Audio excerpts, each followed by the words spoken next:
You know, Cleopatra is known as, you know, the temptress for her beauty, and Stanley Thompson's par 3s are also known for that. They're so aesthetically pleasing. But in the case of Stanley Thompson's design and Cleopatra, if you look beyond that, they are highly intelligent, very thoughtful, witty, strategic people and designs, and the 9th is such a great example of that. There's so much more to it than the mountain view behind it. And it was just such a memorable hole for me today, and I'm really grateful that Stanley Thompson designed that 9th hole as he did. Welcome to Alberta, home of the 4th season of Canadian Classics. This season we'll be visiting 6 courses in 7 days, traveling thousands of kilometers across the province. We're going to showcase some beautiful golf courses, uncover those hidden gems, and find out what makes a golf course good value, play some municipal golf, and go in depth on what makes a great golf hole. We are here today in Jasper National Park, nestled along the eastern side of the Rocky Mountains and home to some of the most rugged beauty Canada has to offer. This place is also home to one of Stanley Thompson's most renowned masterpieces, an impeccable golf course layout and a truly special set of par 3s. Our friend and golf course architect Christine Fraser joins us to discuss the mindset an architect must have when designing a one-shot hole. We also do a deep dive with her on a world-class par 3, the 9th hole, aptly named Cleopatra. Director of Golf Tahlon Sweenie and long-standing grounds crew member Glenn Griffis give us a first-hand take on the remaining par 3s and let us know what it's like to run a golf course in Bear Country.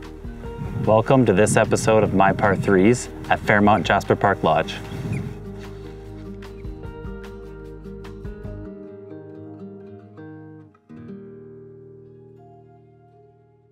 Describe the feeling one gets driving up to Jasper from the Icefield Parkway.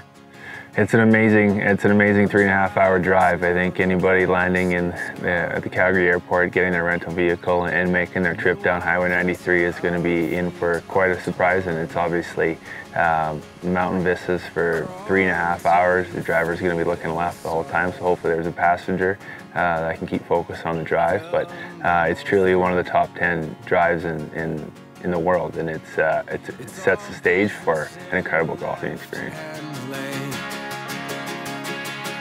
Drive there and then drive back again.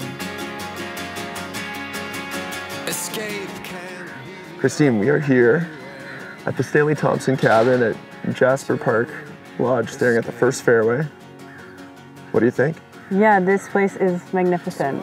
It's incredibly special, and the views before you even get onto the golf course, you just know it's going to be a special day.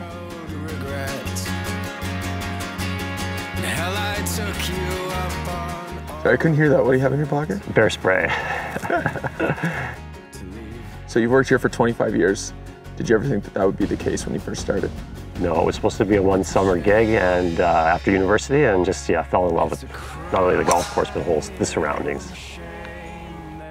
It's tough to explain. I mean, the setting is amazing. Like when you play certain aspects of this course, you just feel like it's one hole in the middle of wilderness. You don't see anyone else except for your playing partners, or if you're working, you might see a couple of staff. And then when you throw a grizzly bear with 2 cubs, which was on the first hole when we started today, it's like, even after 25 years, it doesn't get old.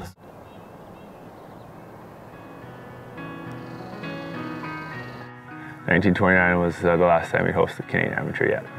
And from my understanding, that tournament played an important role in design in Canada and influenced maybe some renovation work at Banff.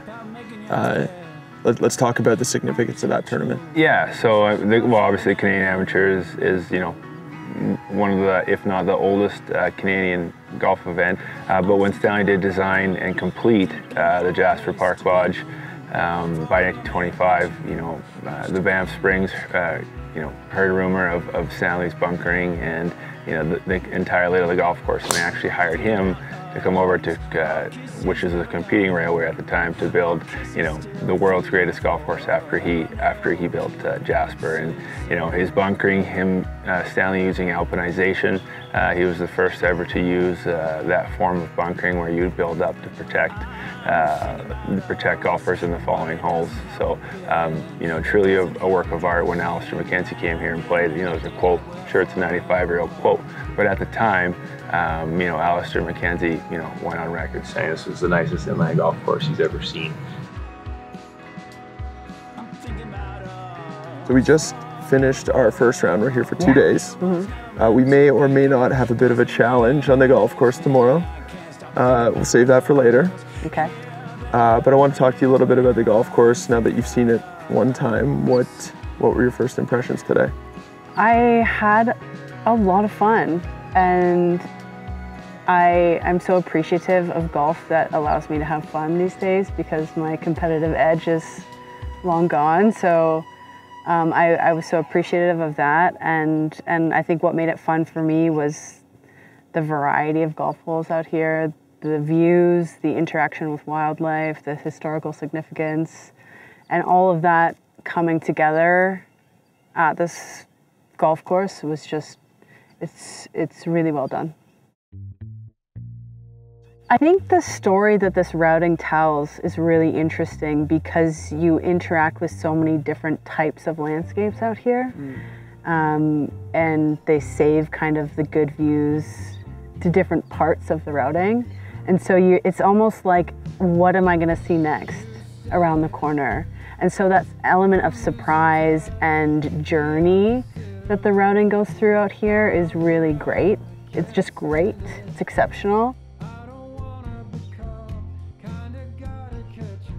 So the way that, you know, 7, 8, 9 plays together in these really kind of hilly, very extreme topography, and then you get into the lake section of 14, 15, 16 is also really special. So there's like different elements within the golf course that just kept me interested and excited, and I love that. Let's talk a little bit about the par 3s. Yeah. This place is known for them. Yeah. What was your overall take on the par 3s? Yeah, and I would say that I think Stanley Thompson is known for his exceptional par 3s. He's one of the greats when it comes to creating strategic par 3s, which is something that I, as an architect, find very challenging. And that's probably because a lot of what brings into strategy on holes is having different angles into the green. And on par 3s, generally your angles are usually the same. And so Stanley Thompson does strategy on par 3s so well. He also does, you know, he picks the best spots for the par 3s. I imagine him going through the routing and looking at where par 3s would go first in that process and saving the best views or the best landforms for those greens. So Jasper is just a testament again to Stanley's like prowess in par 3s. But Stanley is always known for, you know, building one incredibly long par 3, difficult par 3, and then he builds obviously some tricky ones. So fourth hole, around 230 yards, elevated tee shot to, you know, a green that's basically wrapped around bunkers. In my opinion, one of the best looks on the golf course, especially looking behind. And 4 is just a really beautiful way of how Stanley used the land to make a really organic golf hole that is very aesthetically pleasing. The bunkering is so nicely layered. It gives a great perspective and contrast to the hole. And it's a really long hole, and he challenges you to get creative of how you're approaching the green, because it's difficult to run one up, and a lot of us are coming in with quite long clubs. So he's asking you to think about what you're hitting off the tee. 5 is an opportunity to get a birdie back, and 6 isn't the most challenging hole either. But then you get that 7, 8, 9 stretch, 2 of which are par 3s, using maybe the most mountainous piece of the property. So talk to me a little bit about that 7, 8, 9 stretch. 7, 8, 9 is so good. It's so well routed, and because the land is quite extreme and mountainous, it's very difficult to route golf holes through that sometimes because you just don't have anywhere to go. So Stanley Thompson to me is a bit of a trickster in some ways. He does this thing really well where he makes a hole look inviting, but also challenges you to keep it in play. And oftentimes he doesn't show you everything up front. And on 7 in particular, if you go long on the green by a very small margin, you're off the back and into that sneaky bunker back there. That one's insanely tough because you're in it and the green runs away from you. Yeah. And so how do you judge the spin coming out of a bunker on a downslope? Yeah, and a great example of a shorter par 3 that's still really challenging. For sure. Let's get into 9. I kind of feel ashamed to skip over number 8 because it is such a great hole. It's a great hole. It's fantastic. Well, tell me a little bit about 8. I just love the look of it. I love the way that the golf moves through the land. It's just beautiful. It's so natural to me. It's got to be one of the most challenging tee shots in this tight. country. It is so tight. Yeah. Cleopatra. Yeah. I mean, I was really looking forward to experiencing this golf hole, and it didn't disappoint. Have you ever seen anything like it? No. It was so, and again, it's so challenging to make a par 3 strategic, and that is a great example of a strategic par 3. It's just perfect. Are you kidding me? This is so, I'm gonna have to drive her. What do your architect eyes see? A lot of danger. Okay, the more I wait, the more nervous I get. Well, this is yanked left. Yanked very far left. Lost ball? That's a provisional ball. That's money. Hit very, very nicely. Bunker. That's water. It looked good to start. Oh, the talent is a diva. What the f? Cleopatra.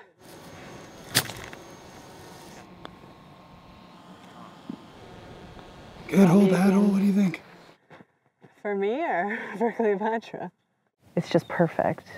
So you mentioned Lac Beauvert, beautiful green lake in French, and some of the momentum and the story that this golf course tells. Yeah. And it's kind of starts again at 11, great little par 4, and then 12, par 3, which gets you into that entry point of the lake with 13. So let's talk a little bit about the 12th hole. Yeah, and sometimes as architects you have these pieces of the golf course that you need to stitch together, and I think even though 12 may not be as memorable as 4 or 9, it still serves a purpose. And it's very functional, and again, it's just a testament to the design of how to connect good routing and how to offer variety in the par 3s, because that's something that I really think about when trying to design good par 3s, is making sure there's variety there, and the 12th offers that in some ways. It gets you where you need to go to then start the next chapter of the journey. Yeah, for me, I found it a bit of a sleeper hole, but that had severity on the green. So it's kind of like, I fell asleep on the tee, and unfortunately ended up in the bunker right today. There you go. And yeah, you're a bit stymied when you get up to that green surface.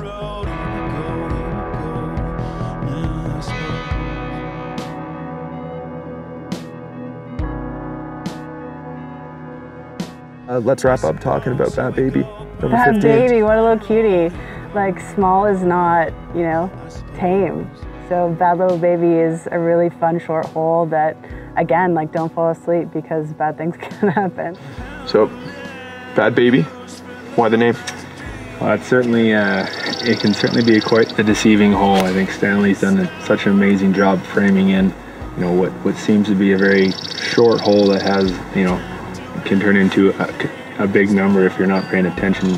Anywhere from 139 yards to 101, just depending on on your tee blocks. They got a false front. You need to carry the golf shot at least 100 yards. The green is sloped from back to front, and it also falls off past the green on the right-hand side. So the margin of error is very small, and I think it's one of those holes that has really stood up to the test of time.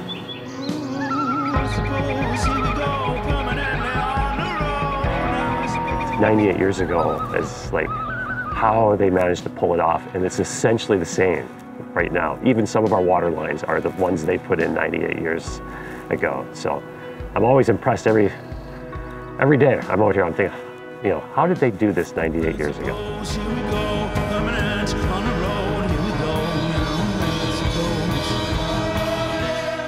10 years from now, you get word that you're going to be returning. Yeah. What are you going to be feeling at that time? I feel so connected to Stanley Thompson out here, just in the way that they've paid homage to him in so many different ways, and in signage and language, in pictures in the clubhouse. It just feels so Stanley Thompson here. So for me as an architect, it'll feel like, you know, coming home to my peer and to a mentor of mine who I very much look up to. In the wilderness? I saw a grizzly bear out here, so I am going to remember this round for the rest of my life. Sweet. Thanks, Matt. Thank you. It's incredible. I mean, I do have an emotional connection to the facility. You know, before I got the job here in 2012 as the head pro, I played here in the fall of 2011 with my dad, who passed away later that fall. And the last round of golf I ever played with my dad was on this golf course before I even worked here. So, you know, the emotional connection for me here is as high as it's going to get. Born and raised in Stony Point, Alberta. You know, all the topsoil that was pulled to lay on this golf course was from Stony Point, Alberta as well. So it's just kind of ironic how some of these things work out and you fall into place and you work at positions that, you know, maybe you were meant to be there for the rest of your life.